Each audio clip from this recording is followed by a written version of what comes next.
বেকারত্বের যন্ত্রণা বুঝো, বাপের থালা হাতে নিয়ে কোন সময় কাঁদছ, যারা কাঁদছে অগজায় দিকে বেজে এই মুহূর্তটা কিরকম।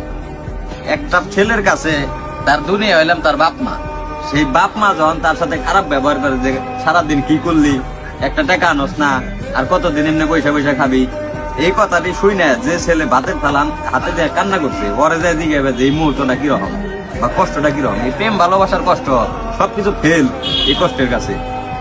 কারণ হলে যখন তোমার মা 10 মাস 10 দিন তোমার যখন পেটে ধরছে, এই মা তোমার পাইলা পয়সা বড় করছে, এই মা যখন তোমার কইব যে কি কামাই করলি বা আমা বলে কি করা পারছ, কি দিয়া পারলি, তখন তুমি বুঝছো যে ভিতরে কিরকম লাগে।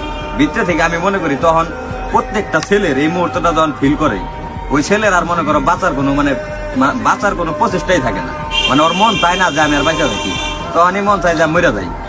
এটাই ভাই নিয়ম, বাস্তবতা মানতে হইব সবসময়।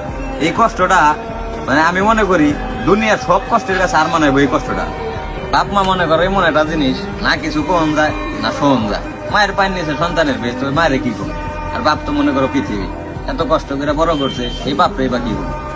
দোষটা মনে করো নিজের দোষ দিন না বাইকের দোষ দিন, ওইটাই করে বোঝাতে পারবো না। মানে আমি চাই যত বেকার মানুষ আছে, যত বেকার ছেলে পেলে আছে, আল্লাহ সবাই রে ভালো একটা অবস্থানে নিয়ে দিক, এই তৌফিক দান করুক। এটা কর্মের ক্ষেত্রে যে কোনো ক্ষেত্রে আল্লাহ সবাই ভালো একটা অবস্থান দান করুক।